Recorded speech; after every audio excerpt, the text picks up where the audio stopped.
menghilangkan dosa. Nah, boleh nih ada rekan lain dari mana boleh Pelalawan. perkenalkan diri. Ya. Perkenalkan diri, Bang. Halo semuanya, Assalamualaikum warahmatullahi wabarakatuh. Waalaikumsalam warahmatullahi Perkenalkan wabarakatuh. saya Soleh. Dari Perkenalkan saya Soleh. Saya itu PMR Wira dari SMA Negeri Bangkalan Kerinci, tepatnya di Kabupaten Pelalawan. Kebetulan kemarin saya 8 bulan yang lalu, tepatnya bulan Juli, itu saya satu acara sama Gaisan. Itu acara Jumpa Bakti Gembira, kami sama-sama wakilin Provinsi Riau. Dan alhamdulillah kami sama-sama itu ada kakak pembina pendampingnya yang sangat luar biasa, ada Kak Rizky. Recommended, guys. Halo Kak Rizky. Iya. Nanti kalian transfer ya.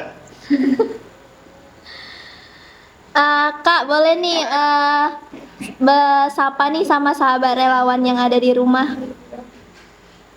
Atau pesannya untuk sahabat relawan yang ada di rumah, Kakak sebagai perwakilan dari Provinsi Riau, mungkin ada yang ingin Kakak sampaikan nih untuk teman-teman di rumah.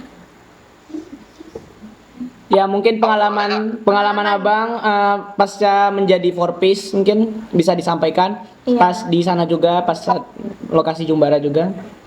Jadi kalau misalkan story sedikit cerita dari Forbes kemarin itu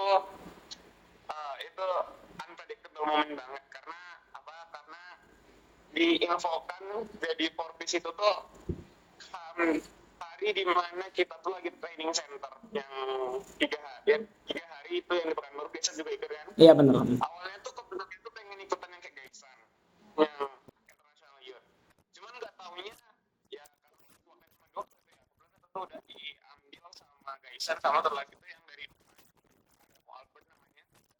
Jadi udah saya sebagai orang yang ngalah aja ikut yang bidang lain. Dulu tuh yang kita tuh cuma buat ketemuan aja gitu sama yang teman-teman dari provinsi lain. Nah, rupanya ada yang namanya Youth Stations. Ya, Youth Station. Reto Corner itu yang ternyata peserta arsitek itu yang Forpis.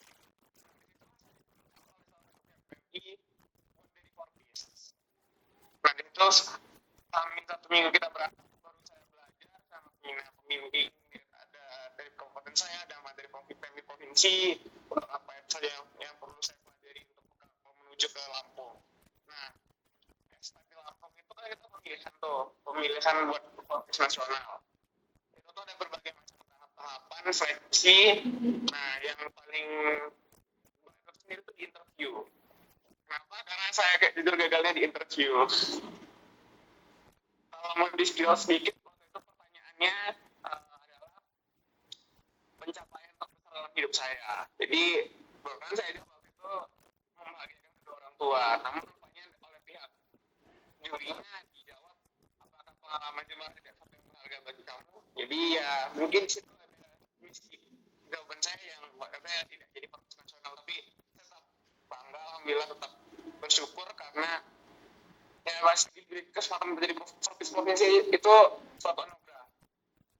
Itu pengalaman dan pesan saya. Lalu pesan saya mungkin tamat dari ini sebenarnya tuh pengen gitu bentuk Forpis buat satu provinsi. Cuman karena kan keterbatasan beberapa hal mungkin kita belum bisa buat, tapi udah planning sebenarnya dari PMI Kabupaten juga. Kemarin PMI Kabupaten udah buat Forpis Pelalawan, tapi plan besarnya itu adalah buat Forpis provinsi sama nanti mau buat event PMR seprovinsi Riau. Jadi kita bisa nanti gathering di sana, kita bisa saling silaturahmi dulu. Jadi jangan yang competition dulu, tapi ya tujuan utama itu mau silaturahmi aja dulu.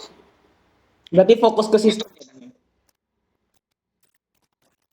Karena gimana ya, saya lihat kalau misalkan after COVID itu emang kegiatan PMR se-Indonesia mostly di Forpis nasional. Jadi itu kita mungkin pendekatan dulu, mungkin boleh saling silaturahmi dulu antar PMR tiap daerah di Provinsi Riau terutama. Nanti baru kita tuh yang namanya melakukan kegiatan-kegiatan mungkin bisa itu lintas alam ataupun kita bisa melakukan temu karya. Pokoknya kegiatan PMR yang tujuan awalnya itu adalah untuk meningkatkan dulu kerjasamanya agar mereka tuh saling mengenal. Jadi tidak ada jiwa kompetisi. Nanti kan tiba-tiba kalau udah ada langsung lomba gitu kan nggak ada kompetisinya itu. Nggak ada namanya rasa nanti untuk saling mengenal. Mereka selalu menganggap itu kan punya mereka adalah rival. Jadi ya kepikirannya sih itu, Bing. Maunya itu yang mostly friendly event dulu. Berarti dari pengalaman kakak sendiri nih, mungkin ada yang disampaikan untuk teman-teman sahabat relawan untuk kedepannya, gimana nih biar bisa ikut jadi perwakilan dari Provinsi Riau? Buat teman-teman sahabat relawan semua yang mau jadi wakil dari Provinsi Riau itu banyak banget tips dari aku sebenarnya. Yang pertama itu adalah giat cari informasi. Kenapa? Karena aku sendiri itu bisa ikut Jumbara itu karena diri aku sendiri yang mulai awalnya tuh kan lihat Instagram. Aku yang kontak pihak sekolah aku yang juga orang yang mengkonekkan dari sekolah aku ke PMI kabupaten aku. Nah jadi yang pertama tuh kan harus emang niat. Yang kedua itu kalian tuh punya mentality. Karena kalian tuh dilepas dari suatu event tuh kalian harus tahu medannya tuh apa. Yang ketiga tuh kalian harus punya pembekalan, ya informasi kita misalkan dari lembaga-lembaga yang kayak misalkan PMI itu kan tentunya nanti bakal dipersiapkan. Nah terima kasih ke Parlemen Indonesia Provinsi Riau karena memfasilitasi pembekalan untuk hal itu. Yang seperti itu juga yang tak kalah penting itu kalian punya itu semangat, kalian tuh punya gaya juang yang tinggi, kemudian juga jangan lupa berdoa. Don't forget to pray hard, work hard, and istirahat, guys.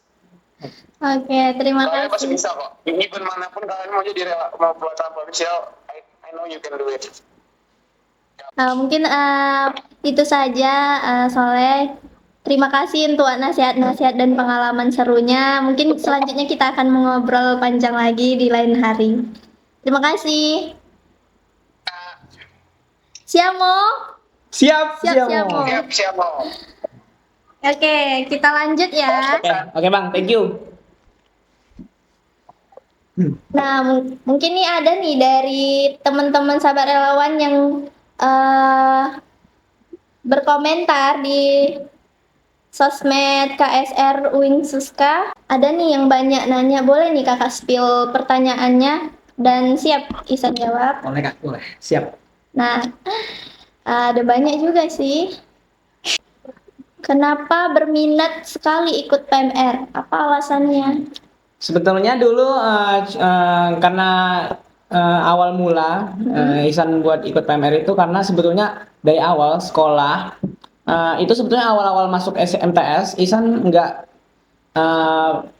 dulu tuh PMR-nya belum terlalu aktif banget. Jadi Ihsan masuknya ke ekskul KSM. Jadi KSM itu nama kepanjangannya adalah kelas untuk persiapan kompetisi sains madrasah. Jadi itu tuh semacam persiapan buat OSN tapi di lingkup madrasah kan. Jadi di situ ikut.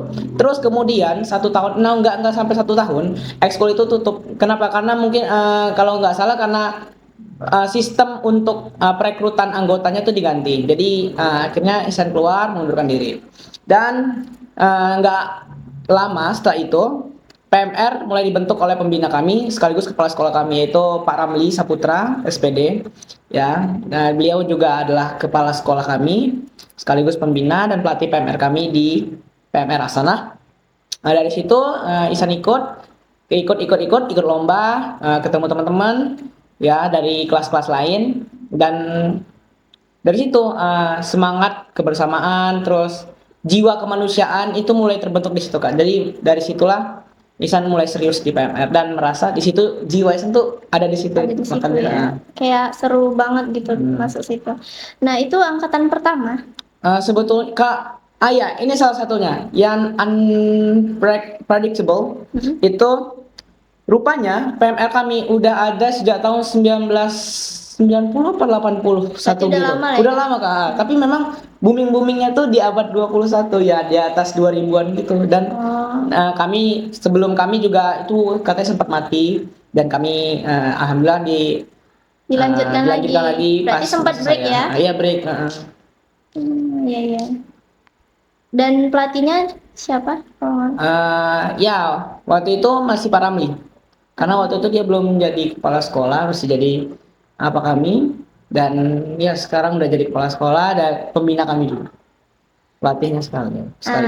Selanjutnya pertanyaan dari teman-teman kita di rumah nih. Ceritain gimana keseruan selama di sana dan ada kejadian seru apa yang nggak bakal Isan lupain. Ya kalau kejadian-kejadian di sana ya banyak ya. Misalnya apa ya? Kayak ini salah satunya yang Isan pernah alami dulu pas awal-awal itu kalau nggak salah hari kedua apa hari pertama gitu. Jadi kan sebelum pas Jumbara itu awal-awalnya kan kita upacara dulu ya pembukaan. Iya. Pas di pembukaan nggak tahu kenapa padahal pagi-paginya Isan tuh masih fresh, masih kuat lah untuk itu kan, masih semangat. Iya. Terus tiba-tiba pas siang itu mataharinya udah terik banget di situ. Di situ aku itu pingsan. Jadi sebenarnya nggak pingsan, cuman kayak oyong gitu kan. Iya, Jadi karena kayak panas jatuh ya gitu. cuacanya Tapi ya. masih sadar sebenarnya. Masih sadar. Dan aku nggak sendiri kak. Jadi ada rekan satu kontingen juga namanya Ko Ivan. Halo Ko, kalau misalnya nonton. Jadi di situ kami oyong lah di sana. Nggak, itu udah kehabisan tenaga. Pokoknya capek kan. Jadi down pokoknya di Iya, situ karena tuh. dari pagi kan. Kemudian terik juga mataharinya. Dari situ kami down dan akhirnya kami dibawa oleh kakak pembina kami Kak Rizky ke unit pertolongan pertama di sana yang disediakan. Nah, kami di situ beristirahat untuk beberapa saat dan memulihkan tenaga. Dan yaitu yang sebetulnya pengalaman yang nggak bisa diulang lagi karena emang aneh juga sih. Kenapa anehnya di mana itu? Ya karena kayak kita udah prepare jauh-jauh hari buat Iya. itu. Apalagi soalnya di situ kalau nggak salah ada sambutan dari Bapak Ketua Umum Palang Merah Indonesia Pak Yusuf Pusat Kala. ya Pak Yusuf Kala, Pak JK beliau ya menyampaikan kata sambutan, pesan-pesan untuk PMR di seluruh Indonesia di situ. Jadi sebetulnya momen itu tuh ditunggu. Masalahnya saat kami beliau ya Pak JK menyampaikan pesan-pesannya, di situ kami tidak ada. Tidak. Maka dari itu kami kesal sekali sebenarnya. Maka dari itu kayak kenapa bisa kayak gitu sih? Kok Ya nggak mungkin gitu? udah direncanakan tapi Iya. ya gimana lagi ya, Iya, benar. fisik orang kan beda-beda kan. Nah, selanjutnya pernah banjir nggak tendanya? Oh, waktu itu sempat juga hujan, cuman alhamdulillahnya di tenda kami nggak banjir kak. Cuman ya mungkin karena jalannya tanah juga ya, jadi kayak Iya. becek-becek gitu. Heeh. Nggak sampai banjir lah ya? Nggak sampai banjir. Mungkin terus yang ngeselin juga ya, ini cerita pribadi. Boleh. Sebetulnya semua kontingen kayaknya mengalami ini. Jadi kayak misalkan di jalan, itu kan jalan di perkemahan, itu kan jalannya tuh tanah yang dilapisi sama batu-batu gitu kan. Iya. Jadi pas hujan itu tanahnya banjir, pokoknya basah, lembek. Jadi kalau misalnya pakai sepatu, waduh, tanahnya tuh masuk ke dalam sepatu dan itu tuh nggak enak banget sebenarnya kak. Iya. Jadi kayak kesel gitu. Kalau hujan itulah kekurangannya pasca hujan kalau di perkemahan. Berarti sering hujan juga tuh kemarin. Waktu itu ada beberapa kali kak hujan. Jadi menyebabkan jalannya yang Ya, dulu becek. ya. Kemudian di sana tuh mandi rutin nggak? Nih ada teman-teman yang nanya. Buat teman-teman yang nanya di sana kita mandi apa enggak, of course mandi. Kenapa? Karena di perkemahan itu kami disediakan kamar mandi. Jadi kalau udah disediain nggak mungkin nggak dipakai dong. Itu udah disediain, mungkin dari dinas PUPR setempat ya disediain kamar mandi laki-laki dan perempuan. Jadi cukup banyak juga dan fasilitasnya cukup memadai. Ada toilet ya, kemudian ada keran, wastafel juga ada kalau nggak salah. Kemudian ada ini toiletnya tuh semi portable gitu kan. Oh, Jadi semi portable dibuat gitu. khusus lah ya. Ya jadi mandi guys di situ Wajib kami. ya, Wajib. Dua kali dalam satu hari. Nah, kalau nggak mandi gimana? Mungkin ini nggak mandinya pas di perjalanan. Jadi pas di perjalanan kami itu satu kontingen nggak mandi. Jadi seharian itu nggak mandi di dalam mobil. Ya itu kenapa kan jiwa core saya terbentuk di sana, jiwa kebersamaannya, kepersaudaraannya terbentuk di situ. Jadi kami nggak mandi bersama-sama. Jadi kami ya nggak ada rasa nggak nyaman aja, biasa aja gitu. Biasa aja. Karena kita tahu kan anak PMI, PMR nih kalau nggak mandi udah biasa sih, ya kan. Pasti Iya. yang ikut-ikut kemah pastilah ya Pasti kan. Nggak. bisa. Mungkin ada pertanyaan dari sahabat relawan kita, pesan dan motivasi apa nih yang ingin Isan sampaikan kepada anak-anak PMR atau sahabat relawan di rumah? Ya, nggak banyak yang saya sampaikan mungkin. Semoga Palang Merah Indonesia PMR, ya khususnya PMR di Kota Pekanbaru dan di seluruh Indonesia tetap semangat terus menjadi relawan cilik ya, belajar menjadi relawan. Kemudian apa namanya, kita bersama-sama di sana membawa nama sekolah juga PMR, ya namanya PMR dari sekolah unit PMR. Jadi pesan-pesannya ya nggak banyak yang saya sampaikan, tetap semangat menjadi relawan cilik untuk PMI. Kemudian ya itu saja Kak. Mungkin itu saja sih. Sebagian udah tadi dijawab sama Isan pertanyaannya. Oke, ini ada nih satu lagi nih. Oke. Spill coach hebatnya dong. Dari sahabat relawan di rumah nih. Ada yang Coach coach yang paling hebat menurut Isan. apa ya Kak? Siapa? Boleh deh kita perkenalkan ataupun Isan kenalkan siapa? Coach. Mungkin ada sih Kak, coach dari Kak Imah, salah satu pelatih kami, ya pembina kami di saat Jumbara. Coachnya itu yang pokoknya dia sering banget ngomong ke kami, apapun yang terjadi terus sabar, itu sih Kak. Apapun yang terjadi Terus sabar. Nah, itu sih yang diingat dari mungkin dari coach sendiri tuh yang paling diingat kegiatan tuh apa? Kegiatan ya. Dari coach. Mungkin menyuruh apa gitu, perintah apa? Oh ini sih, ini yang paling sering pas di perkemahan, coach kami Kak Ima dan Kak Rizky. Berarti ada Kak Rizky juga nih. Ada, kan mereka itu tuh sejoli. Berarti dua coach nih. Iya beneran. Ya, yang pasti yang paling sering ini terjadi setiap malam dan pagi. Malam dan pagi. Pagi itu jam 5 kurang katanya. Ayo semuanya mandi. Ayo semuanya mandi. Mandi jam 5.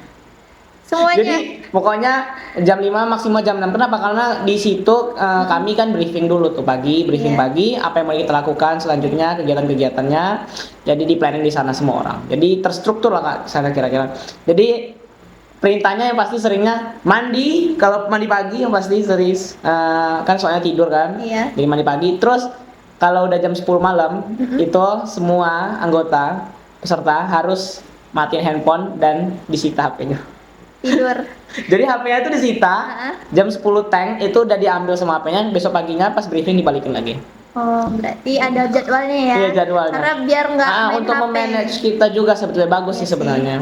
Kalau ada HP mungkin nggak tidur. Mungkin nggak tidur, Ya, begadang. Nanti dan paginya pasti susah banget buat Berarti kegiatan. coachnya hebat nih ya. Hebat sih Kak. Mungkin ada yang disampaikan untuk coachnya Ya, atau apa ya? Kak Imah dan Kak Rizky, terima kasih sudah menjadi pembina kami, membina kami di sana di perkemahan agar kami tidak tersesat.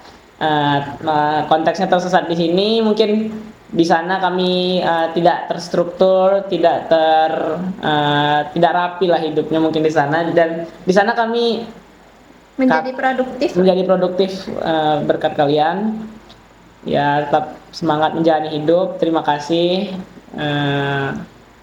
Semoga sehat terus. Makasih Kak. Oke, mungkin waktu kita habis dan hanya itu saja sih pertanyaannya. Nah, mungkin sekian podcast kita hari ini. Kurang lebihnya mohon maaf. Apabila teman-teman yang ingin ada yang ingin disampaikan ataupun ditanyakan, boleh nih ya teman-teman tanyakan di kolom komentar, dan jangan lupa subscribe dan like. Wabillahi taufiq wal hidayah. Wassalamualaikum warahmatullahi wabarakatuh.